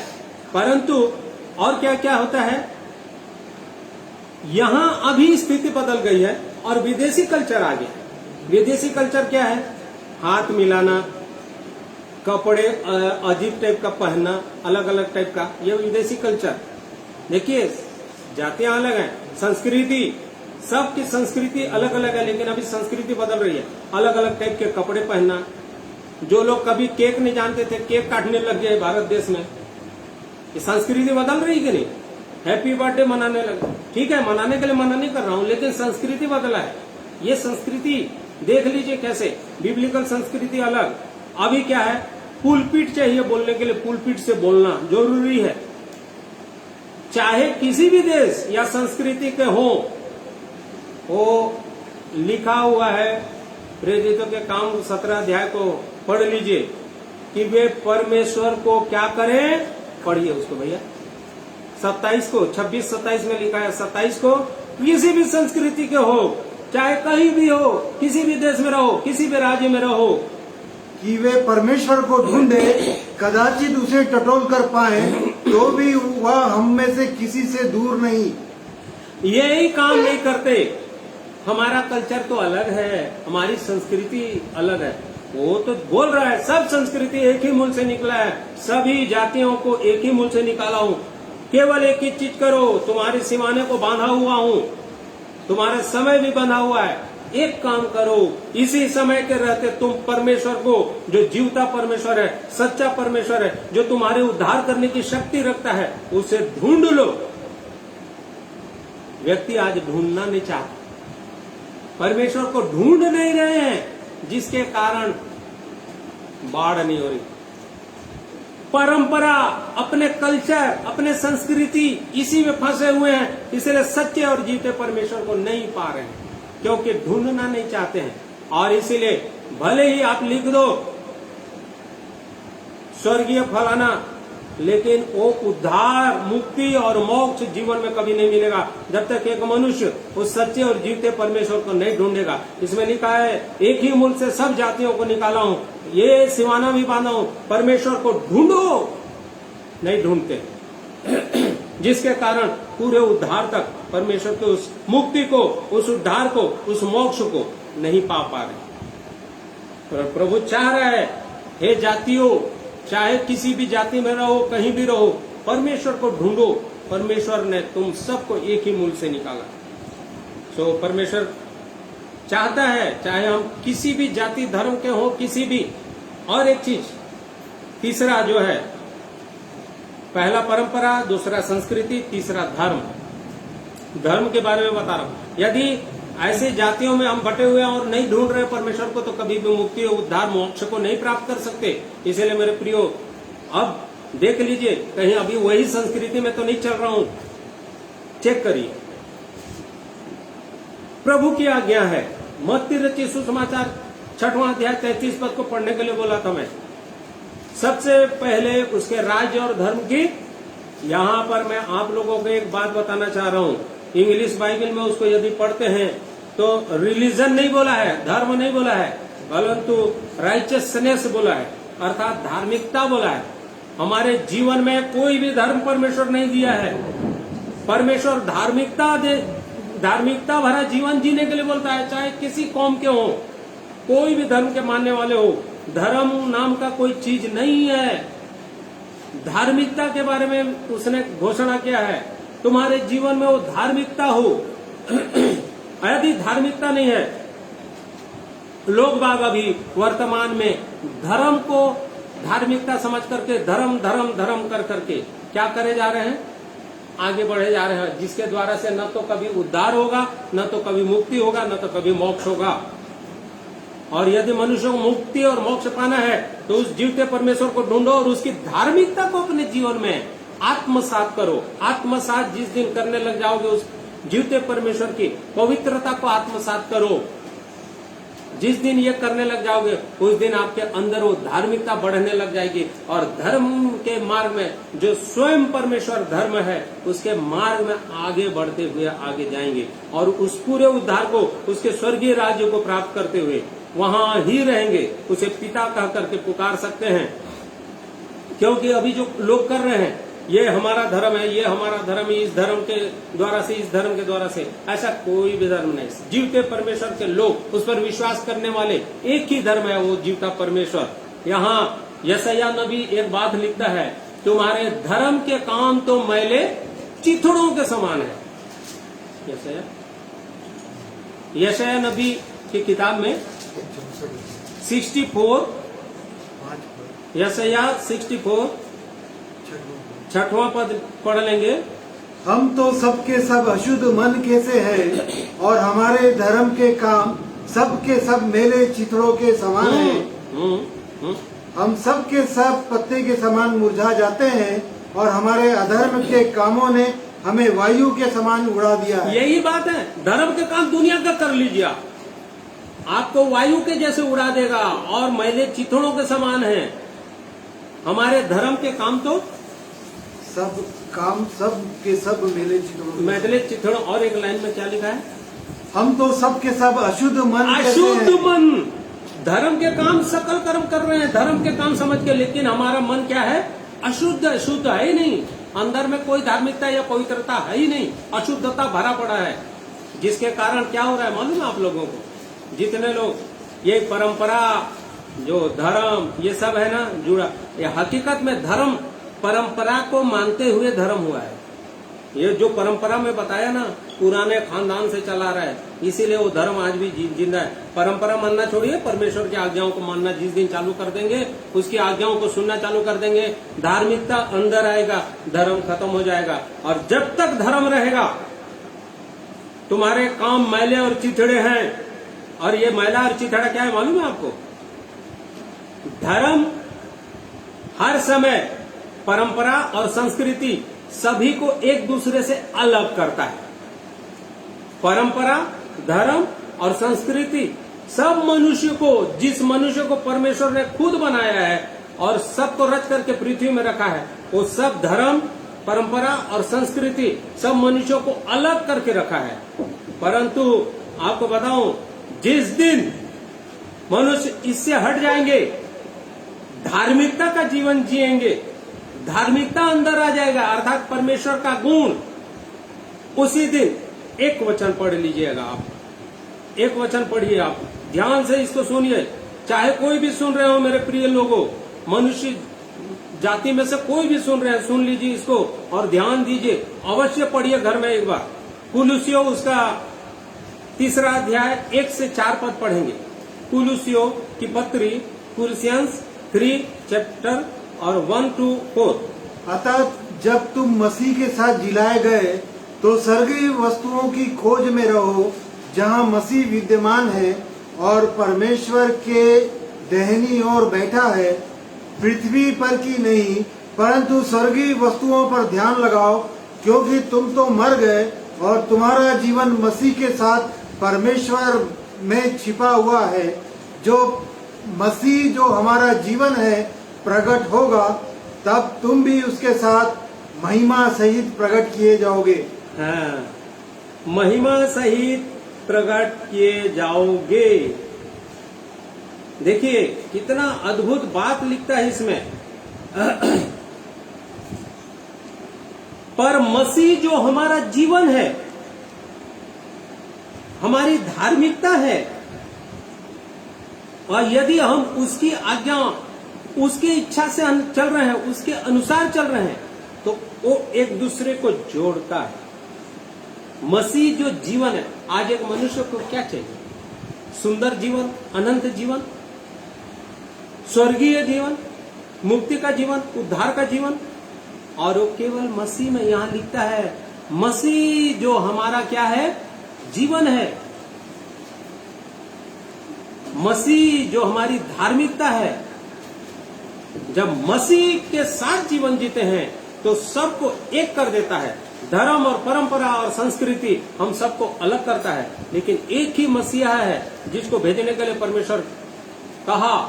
ये इसको आप लोग शायद शास्त्रों में यदि पढ़ेंगे तो वेदों में भी लिखा है, और पढ़ेंगे ये मुसलमान लोगों के क्या बोलते हैं, कुरान में भी पढ़ेंगे, ला इलाहा इल्लल्लाह ईसा रूहुल्लाही कलमतुल्लाह। एक ही है ईसा मसीह जिसको परमेश्वर ने भेजा। वो शब्द है। आदि में वचन था और वचन परमेश्वर के साथ था और वचन परमेश्वर था। वही परमेश्वर का वचन देहधारी हुआ और प्रभु यीशु मसीह बना। मसीहा को मैं भेजूंगा जो सब लोगों का उद्धार करेगा। वो मसीहा सब मनुष्य। यूहन्ना रचित सुसमाचार 3 अध्याय जब हम पढ़ते हैं उसके 16वें पद में, तो किसी एक धर्म विशेष के लिए नहीं बोलता है। देख लीजिए, पढ़ रहे हैं मेरे भाई, जॉन चैप्टर 3 उसका 16, एक धर्म या एक परंपरा, एक संस्कृति के विषय में नहीं बोलता है, यहाँ बोलता है क्योंकि परमेश्वर ने जगत से ऐसा प्रेम रखा कि उसने अपना इकलौता पुत्र दे दिया, ताकि जो कोई उस पर विश्वास करे वह नष्ट न हो परंतु अनंत जीवन पाए। जो कोई उस पर, जगत को दे दिया, जगत को दे दिया, किसी धर्म वाले को नहीं दिया। इस धर्म को, फलाने धर्म को, फलाने जाति को, फलाने संस्कृति को दिया नहीं। परमेश्वर ने जगत से ऐसा प्रेम किया, उसने अपने इकलौते पुत्र अर्थात प्रभु यीशु मसीह को, जो परमेश्वर के शब्द के द्वारा से आया इस पृथ्वी में, वचन के द्वारा से आया, वही चीज को वेदों में बोलता है, वाक वह ब्रह्म, शब्द ही परमेश्वर है, शब्द ही ब्रह्म है। परमेश्वर को खोजिए, खोजिए, जिस दिन खोजेंगे अपने जीवन में पा जाएंगे, सारी धार्मिकता पूरी हो जाएगी मसीह में, और वो मसीह ही सबकी धार्मिकता है, वही छुटकारा है, वही जीवन है। बाइबल में लिखा है, स्वर्ग के नीचे और पृथ्वी पर और कोई दूसरा नाम नहीं है जिसके द्वारा से मनुष्य उद्धार और मुक्ति को, मोक्ष को प्राप्त कर ले। केवल एक ही नाम है, वो जो मसीहा भेजने वाला था परमेश्वर, वो मसीहा है प्रभु यीशु मसीह, जिसके द्वारा से, जिसके बलिदान को आप अंगीकार करते हैं, ग्रहण करते हैं, जिसके बलिदान को आप स्वीकार करते हैं, जिसके पवित्र लोहू को कलवरी के क्रूस पर जो बहाया मनुष्य जाति के लिए, वो परमेश्वर ने दे दिया, उस पर विश्वास करते, जो कोई उस पर विश्वास करेगा वो नाश नहीं होगा, अर्थात नरक नहीं जाएगा, परंतु अनंत जीवन अर्थात परमेश्वर पिता के स्वर्गीय राज्य में जाएगा। ये कहना चाहता है, ये है हमारी धार्मिकता। और इसलिए मेरे प्रिय भाई बहनों, जो आज पहली बार भी इस वचन को सुन रहे हैं, चाहे रिकॉर्डिंग को सुन लीजिए, क्योंकि सच्चा और जीवता परमेश्वर ये चाहता है कि एक मनुष्य, वो जिसको उसने भेजा है, वाक वह ब्रह्म करके भेजा है, सच्चा परमेश्वर, जीवता परमेश्वर करके भेजा है, जो पापों को अपने ऊपर उठा करके अपना बलिदान दे दिया, उसको जो कोई ग्रहण कर लेता है और अपने पाप अपराधों के लिए मांगता उसके पवित्र लोहू को, आज आपको बैल काटने का और कोई काली मुर्गी काटने का, अपने पापों के लिए बलिदान देने का जरूरत नहीं है। केवल आप अंगीकार कर लीजिए कि मेरे पाप के लिए प्रभु यीशु आपने क्रूस पर अपने लोगों को बहाया, और इसलिए प्रभु यीशु, मेरे पाप अपराध बहुत हैं, मेरे नख से सिर तक, पैर के नाखून से सिर तक पापों से भरा हुआ है, मैं आज अपने पाप और अपराधों को मानता हूँ। प्रभु यीशु मसीह मुझ पर दया कीजिए, मेरे पापों को धो दीजिए, अपने लोहू को दीजिए। जिस दिन एक मनुष्य मान लेता है, उस दिन वो लोहू काम करने लग जाता है मनुष्य के हृदय में, क्योंकि उसके लोहू में वो सामर्थ है। वेदों में पढ़ लीजिए, उपनिषदों में पढ़ लीजिए कि एक बलिदान होने के लिए एक निष्पाप कलंक मेमना का वध होना है। और इसलिए मेरे प्रिय भाई बहनों, इस परमेश्वर के वचन को खोजिए। आपको इसीलिए यहाँ रखा है, इस जीवन में रखा है, ताकि आप खोज सके। भले किसी धर्म जाति विशेष के हो, परंतु चाहता है परमेश्वर के मनुष्य उसको खोजे, उससे बातचीत कर ले, तब वो पूरे उद्धार को प्राप्त कर लेगा। परमेश्वर हमको ऐसा मन दे, पवित्र आत्मा की अगुवाई दे, भरपूरी दे कि हम सच्चे परमेश्वर को, जीवते परमेश्वर को, जिसके द्वारा से हम मुक्ति प्राप्त कर सकते हैं, जिसके द्वारा से हमारा उद्धार हो सकता है, जिसके द्वारा से हम स्वर्ग राज्य में जा सकते हैं, खोजने की आत्मा और इच्छा दे। ऐसी प्रार्थना मैं भी करता हूँ। प्रभु हम सबको इन वचनों के द्वारा से आशीषित करे, प्रभु हम सबको संभाले, क्योंकि सच्चा और जीवता परमेश्वर वही है। क्यों, मैं भी एक मनुष्य था, मैं भी पापों से भरा हुआ एक मनुष्य, हम सब पापों से भरे हुए हैं।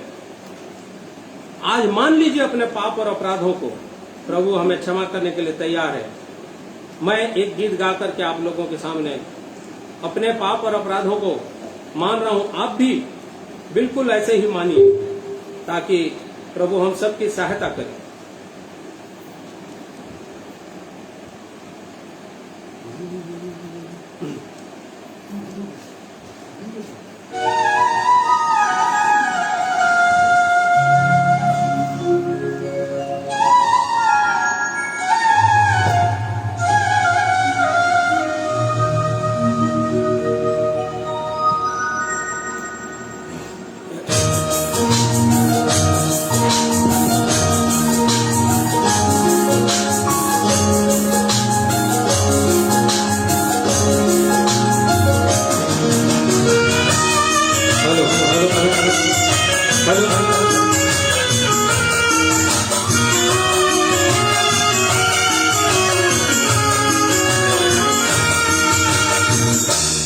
किया मैंने पाप जीवन में मेरे, मानता हूँ मैं प्रभुआ।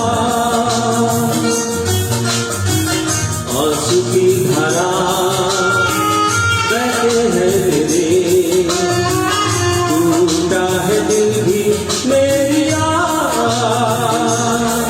यीशु है, यीशु है, क्षमा करो मुझे एक बार, क्षमा करो मुझे एक बार। किया मैंने पाप जीवन में मेरे, मानता हूँ मैं प्रभुआ।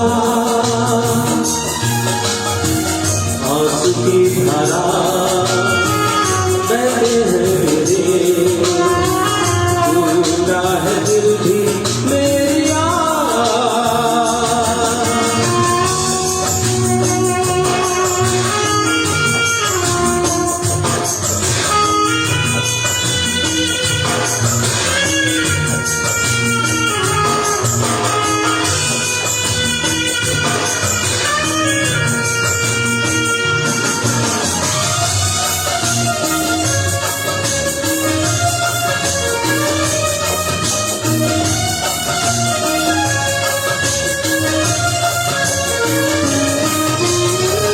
जीवन ये मेरा तेरा ही नाम, यीशु राजा इतना तू है महान।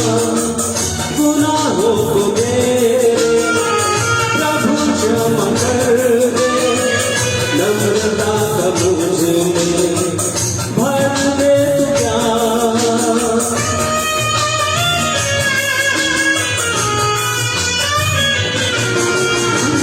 जीवन ये मेरा तेरा ही नाम, यीशु राजा इतना तू है महान। गुनाहों को मेरे प्रभु क्षमा कर दे, नम्रता का मुझ में भर दे ज्ञान। यीशु है, यीशु है, क्षमा कर मुझे एक बार, क्षमा कर मुझे एक बार। किया मैंने पाप जीवन में मेरे, मानता हूँ मैं प्रभुआ। आंसू की धारा बहते हैं मेरे, टूटा है दिल भी मेरा।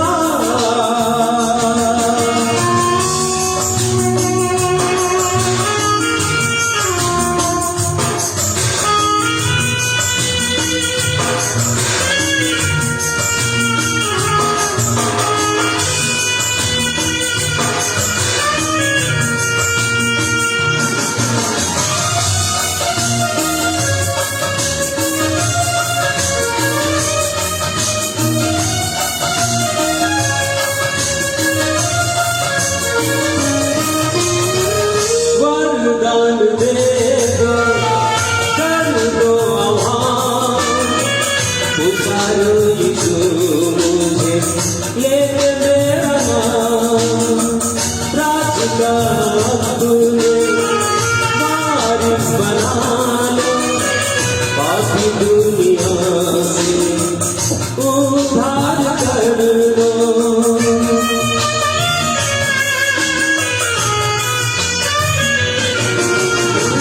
वरदान दे दो, कर दो आह्वान, पुकारो यीशु मुझे लेके मेरा नाम। राज का तूने वारिस बना लो, बाकी दुनिया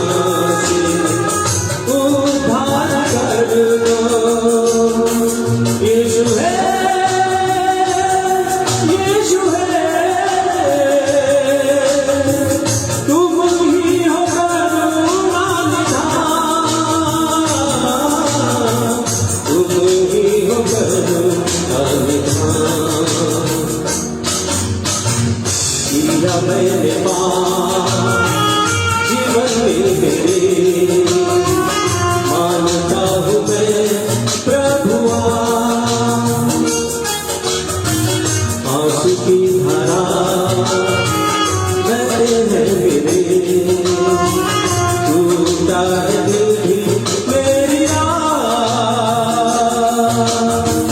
टूटा है दिल भी मेरी टूटा है दिल भी मेरी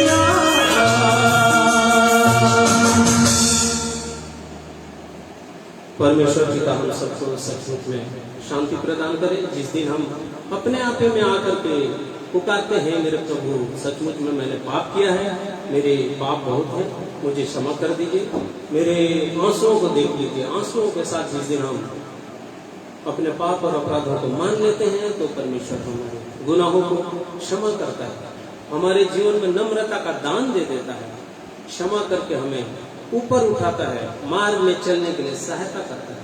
धन्यवाद करता हूँ ऐसे अद्भुत वचनों के लिए जो परमेश्वर मुझे हम सबको देता है। आइए प्रभु की महिमा करें और प्रभु की नित्य बातों को सुनते रहे। अंत में हम एक प्रार्थना करेंगे, हम सब लोग आंखें बंद करें और उसके बाद इस आराधना को हम समाप्त करेंगे। अति करुणामय सामर्थी प्रेमी परमेश्वर पिता, मेरे उद्धारकर्ता जीवित प्रभु यीशु मसीह के पवित्र नाम के द्वारा से आपके चरणों में एक बार फिर से बड़े नम्र और दीन होकर के झुकता हूँ, आपको महिमा देता हूँ। आप जो जीवित परमेश्वर हैं, हमारी चिंता करने वाले परमेश्वर हैं, हमसे प्रेम करने वाले परमेश्वर हैं, हमें सच्ची मार्ग दिखाने वाले परमेश्वर हैं। धन्यवाद धन्यवाद करता हूँ। आज भी प्रभु आप हमसे बातचीत किए, क्योंकि आप हमारे पिता हैं, हम आपकी संतान हैं। संतान को सही मार्ग में कैसे बढ़ना है, आगे उन्नति करना है, आपने हमें वचनों के द्वारा से प्रभु जी सिखाया और इसलिए मैं हृदय से धन्यवाद देता हूँ। प्रभु आपने मेरी सहायता की, पवित्र आत्मा की अगुवाई देकर के हम सबकी सहायता की। भाई नीरज ने भी जो शुरुआत किए, हम सब भी प्रभु आपकी महिमा कर सके और पवित्र वचनों को आपने प्रकाशित किया हमारे जीवन में। मैं हृदय से धन्यवाद धन्यवाद धन्यवाद करता हूँ। सामर्थी प्रभु, एक बार फिर से हम सबको अपने जीवन को जांचने का अवसर आपने दिया है, धन्यवाद करता हूँ। और प्रभु एक बार फिर से हम समर्पित होते हैं अपने हृदय की हर एक दशा को। भली भांति हम जानते हैं व्यक्तिगत, आप तो जानते ही हैं, परंतु हम भी भली भांति जान करके हम समर्पित होते हैं प्रभु। अपने जीवन के हर एक कमी घटी को आपके चरणों में समर्पित करते हैं। हमें धोइए, शुद्ध कीजिए, ताकि प्रभु जी इस जीवन के मार्ग में आगे बढ़ने पाए, वो आपके दिल डौल तक प्रभु यीशु हम बढ़ने पाए। सहायता और अगुवाई कीजिए। हमारे प्रिय लोग जो सुन रहे थे, जुड़े हुए थे, सबको प्रभु आपके सामर्थ्य बलवंत हाथों में सौंप देता हूँ, पवित्र आत्मा की अधीनता में सौंप देता हूँ। जो लोग बाद में सुनते हैं प्रभु, उनके लिए भी मैं आपकी करुणा, दया और अनुग्रह को चाहता हूँ, सहायता करें। आपने हमारी प्रार्थनाओं को सुना, धन्यवाद देता हूँ। आदर, इज्जत, महिमा सब कुछ आपको देते हुए दुआ उद्धार करता जीवित प्रभु यीशु मसीह के पवित्र और मीठे नाम से मांग लेता हूँ, सुनिए और ग्रहण कीजिए, आमीन। सब मिल करके प्रभु की प्रार्थना करेंगे। हे हमारे पिता, तू जो स्वर्ग में है, तेरा नाम पवित्र माना जाए, तेरा राज्य आवे, तेरी इच्छा जैसे स्वर्ग में पूरी होती है वैसे इस पृथ्वी पर भी पूरी हो। हमारे दिन भर की रोटी आज हमें दे, और जैसे हमने अपने अपराधियों को क्षमा किया है वैसे ही हमारे अपराधों को क्षमा कर, हमें परीक्षा में न डाल, परंतु बुराई से बचा, क्योंकि राज, पराक्रम और महिमा सदा तेरी है, आमीन। सभी मेरे प्रिय लोगों को जय मसीह की, प्रभु की महिमा हो। धन्यवाद करता हूँ आप मेरे प्रिय लोग जुड़ सके।